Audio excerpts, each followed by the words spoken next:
Januar 1990. Beograd, Sava centar. Sala puna delegata, mikrofona, papira, partijskih parola i lica koja pokušavaju da sakriju nervozu. Na prvi pogled, to je još jedan kongres Saveza komunista Jugoslavije, još jedan skup ljudi koji govore o jedinstvu, reformama i budućnosti države. Ali ovog puta nešto je drugačije.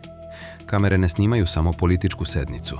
One snimaju javnu smrt partije koja je decenijama držala Jugoslaviju na okupu. Ovo nije priča o običnom partijskom kongresu. Ovo je priča o trenutku kada je postalo očigledno da više ne postoji jedna zajednička politička volja u Jugoslaviji. Država još uvek postoji, zastava još uvek postoji, armija još uvek postoji, ali partija koja je bila kičma sistema više ne može da drži sve republike zajedno. U socijalističkoj Jugoslaviji Savez komunista nije bio samo jedna politička partija među mnogima. Decenijama je to bio centar moći, gigantski aparat koji je držao republike, pokrajine, vojsku, bezbednosne strukture i celokupnu državnu ideologiju u jednoj stabilnoj konstrukciji. U tom sistemu partija je bila više od politike. Ona je bila sam ustav, kohezivni faktor i garant opstanka komplikovane federacije. Zato raspad Saveza komunista Jugoslavije nije predstavljao samo unutrašnju političku svađu ili promenu vlasti. To je bio jasan znak da se raspada centralni mehanizam države. Kada se taj aparat slomio, otvorio se prostor za sve ono što će uslediti u godinama koje dolaze. Da bismo razumeli kako se sve svelo na nekoliko dramatičnih dana u beogradskom Sava centru, moramo se vratiti u godine koje su prethodile ovom slomu. Ako ste novi ovde, kliknite na dugme subscribe i uključite zvonce za obaveštenja kako biste redovno pratili naš sadržaj. Kada je Josip Broz Tito umro 1980. godine, Jugoslavija je ušla u komplikovan period kolektivnog vođstva. Bez harizmatičnog lidera na vrhu, sistem je počeo da pokazuje prve ozbiljne pukotine. Zemlju je pritisla teška ekonomska kriza, praćena galopirajućom inflacijom, ogromnim spoljnim dugovima i rastućim socijalnim nezadovoljstvom širih slojeva stanovništva. Tokom 80. godina sve se jasnije videlo da republike koje čine federaciju ne gledaju isto na budućnost i opstanak zajedničke zemlje. Ekonomska kriza brzo se transformisala u političku, a potom i u nacionalnu krizu. Različiti delovi zemlje tražili su različite izlaze iz slepe ulice. Slovenija je sve otvorenije zahtevala više političkog pluralizma, uvođenje tržišnih reformi i transformaciju Jugoslavije u labaviju federaciju, ili čak konfederaciju, u kojoj bi republike imale puni suverenitet.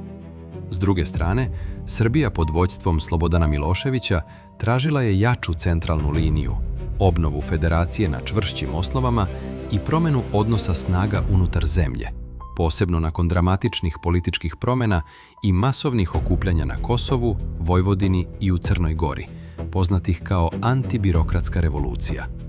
Hrvatska je, s treće strane, pažljivo i sa sve većim oprezom posmatrala šta se događa oko nje, pokušavajući da proceni gde je njeno mesto u tom novom, pretećem rasporedu moći.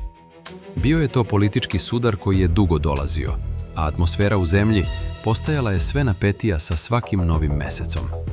U centru tog nadolazećeg sukoba našli su se ključni akteri, ljudi koji su oličavali različite vizije i interese svojih republika. Slobodan Milošević je do tog trenutka već savršeno razumeo snagu mase, moć partijskog aparata i uticaj političkog pritiska. On nije bio samo ideološki lider, već pragmatičan političar koji je znao kako da koristi proceduru, većinu i pravi trenutak. Njegova struja je na predstojećem kongresu želela da se odluke donose principom većinskog glasanja, svesna da u tom rasporedu snaga ima brojčanu prednost koja može nametnuti centralistički kurs. Njemu nasuprot stajao je Milan Kučan, koji je postao simbol slovenačkog otpora takvoj vrsti centralizacije i insistiranja na starom partijskom modelu. Slovenija nije želela da bude stalno preglasavana u sistemu koji njeni građani i rukovodstvo više nisu smatrali održivim. Za slovenačku delegaciju, borba u Sava centru nije bila samo formalna rasprava o nekoj partijskoj rezoluciji, već suštinsko pitanje da li Jugoslavija uopšte može postojati kao dobrovoljni dogovor ravnopravnih strana ili samo kao prostor u kojem se odluke nameću prostom većinom. Između njih nalazio se Ivica Račan, čovek koji je predvodio hrvatsku delegaciju i koji se našao pred istorijskim i presudnim izborom. Hrvatsko rukovodstvo je moralo da odluči da li će ostati u sali nakon što sukob kulminira i time dati legitimitet Kongresu ili će se pridružiti otporu i time jasno pokazati da Savez komunista više nema svoj jugoslovenski karakter. U samom centru partijskog aparata, pokušavajući da upravlja krizom koja je prevazilazila moć bilo kog pojedinca, nalazio se Milan Pančevski, predsjedavajući predsjedništva Centralnog komiteta. On je bio simbol starog sistema koji grčevito pokušava da održi red, procedure i privid stabilnosti, dok se taj isti red pred njegovim očima i pred kamerama čitave javnosti nepovratno raspada. Kada je 14. vanredni kongres Saveza komunista Jugoslavije zvanično počeo u januaru 1990. godine, na papiru je sve izgledalo kao pokušaj da se pronađe izlaz iz dugogodišnje krize. Zvanični zadatak bio je definisanje budućeg pravca partije i usvajanje dokumenata koji bi ponudili odgovore na reformske izazove. Međutim, u stvarnosti, od samog otvaranja vrata Sava centra, Kongres je nosio jedno eksplozivno suštinsko pitanje koje se više nije moglo izbeći.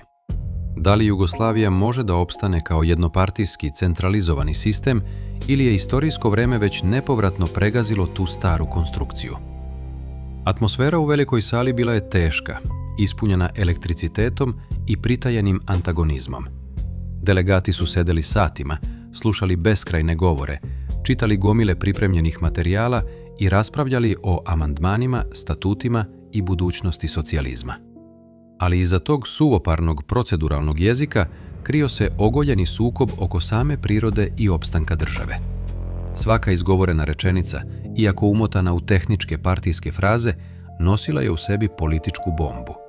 Svako pojedinačno glasanje, koje je spoljnom posmatraču moglo delovati kao puka formalnost, zapravo je predstavljalo precizno prebrojavanje snaga. Ono je pokazivalo ko ima apsolutnu većinu, a ko definitivno više ne pristaje da bude manjina osuđena na stalno gubljenje pozicija. Velika drama ovog kongresa odvijala se upravo na terenu partijske procedure. Slovenačka delegacija izašla je pred skup sa nizom amandmana i predloga koji su se odnosili na uvođenje političkog pluralizma, ukidanje verbalnog delikta, demokratizaciju unutar same partije i transformaciju Saveza komunista u Savez autonomnih republičkih organizacija. Međutim, sistematski, jedan za drugim, svi slovenački predlozi bili su odbijani od strane većine delegata. Iz slovenačke perspektive, Kongres je prestao da bude mesto dijaloga i kompromisa. Postao je arena u kojoj se većina koristila kao politički malj sa ciljem da se jedna centralistička linija nametne svima ostalima. Prema istorijskim tumačenjima, u toj sali najjače oružje nije bio pištolj, niti otvorena pretnja silom. Najjače oružje bilo je samo glasanje i neumoljivo podizanje kartona koji su odbijali svaki predlog za reformu.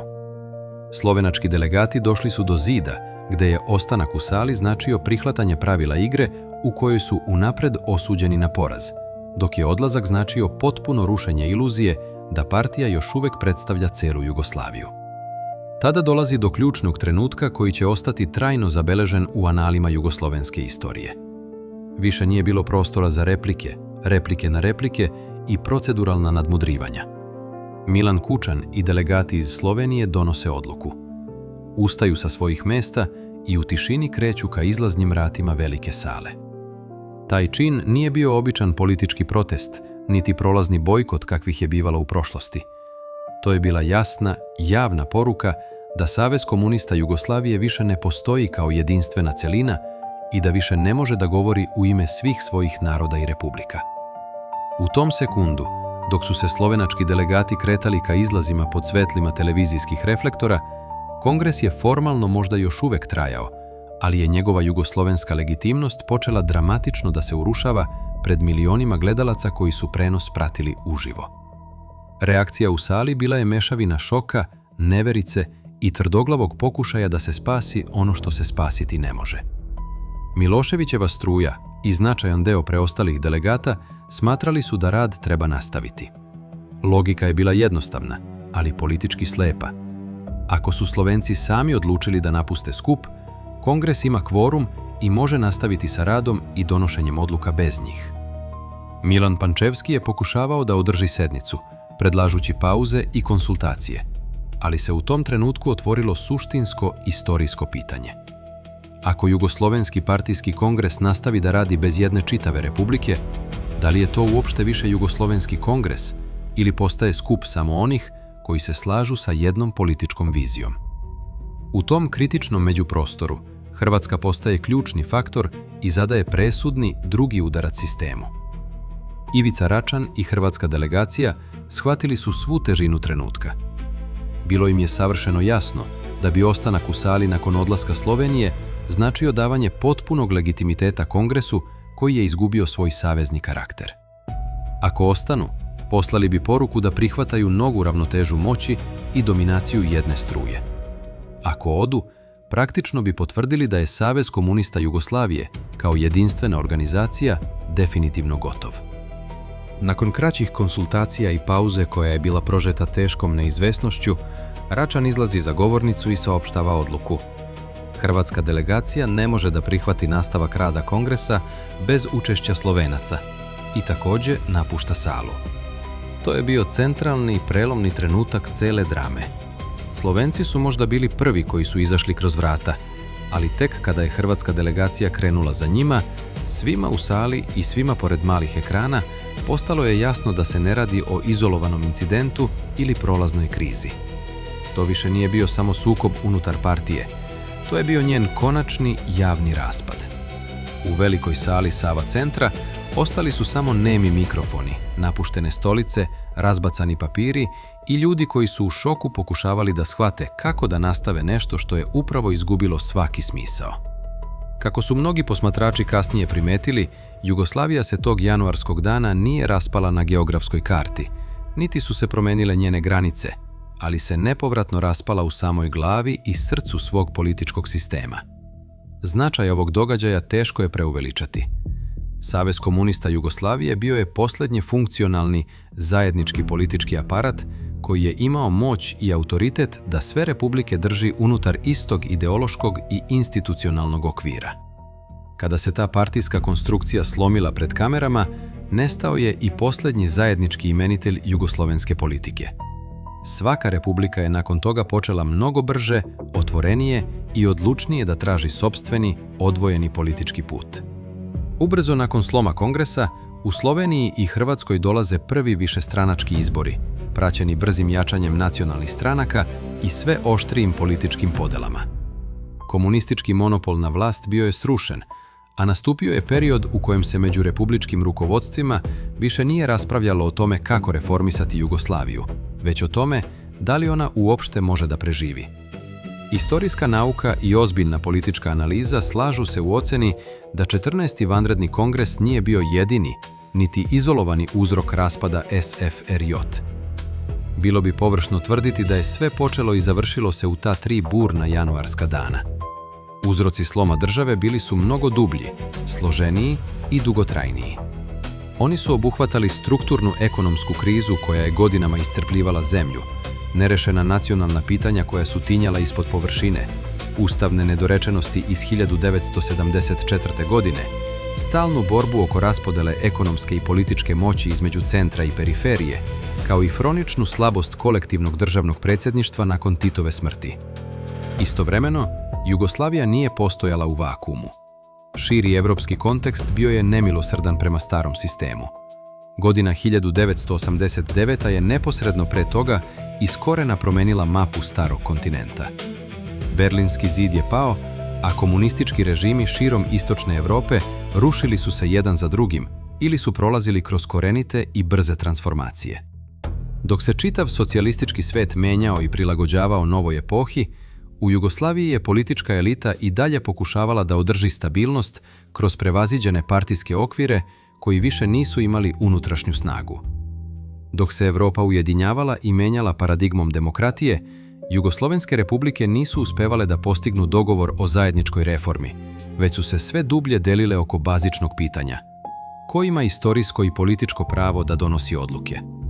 14. kongres je bio prelomna tačka upravo zato što je bio trenutak u kojem su se svi ti nagomilani problemi, decenijski strahovi i nepomirljive političke vizije manifestovali javno, ogoljeno, pred televizijskim kamerama, bez ikakve mogućnosti da se sakriju iza uobičajenih parola o bratstvu, jedinstvu i socijalističkom zajedništvu.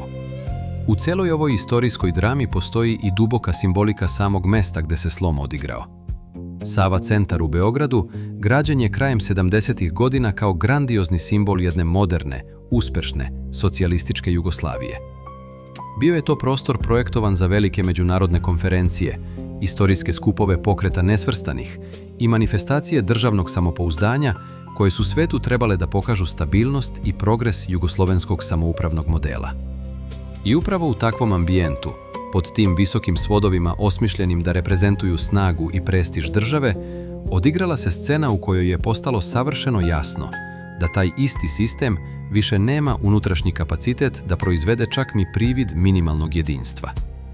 Mesto koje je nekada trebalo da svedoči o večnosti i snazi Jugoslavije, u tih nekoliko dana januara 1990. godine pretvorilo se u modernu pozornicu njenog institucionalnog raspada.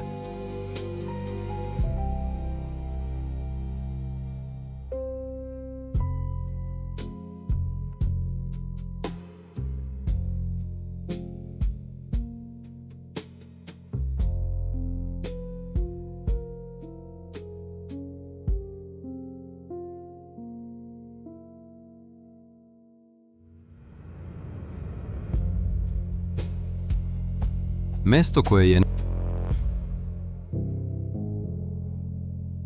nekoliko dana januara 1990. godine pretvorilo se u modernu pozornicu njenog institucionalnog raspada.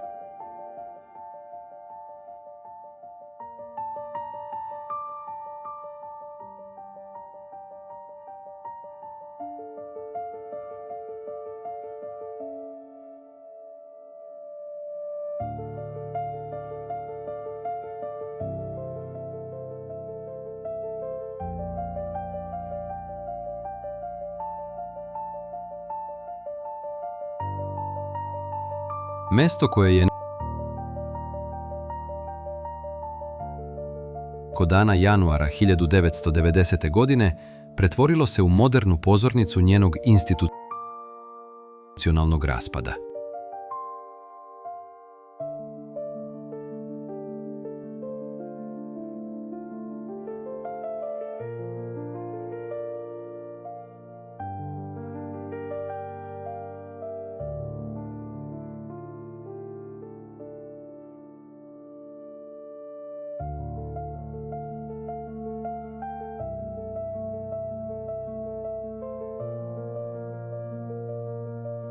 Mesto koje je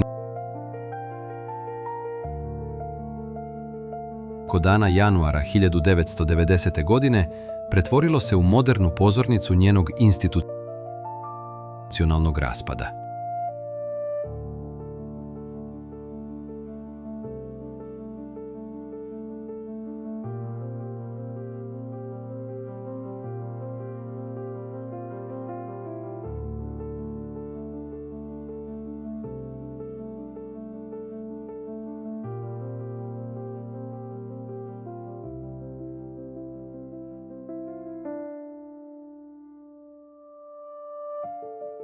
Mesto koje je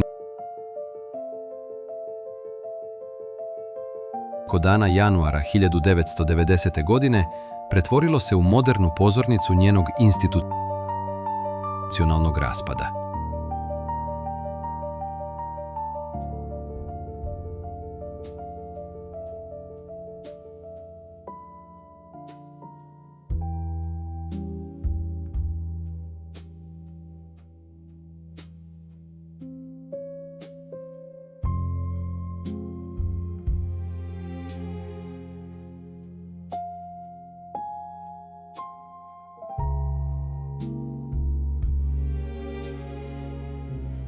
Već 1990. godine pretvorilo se u modernu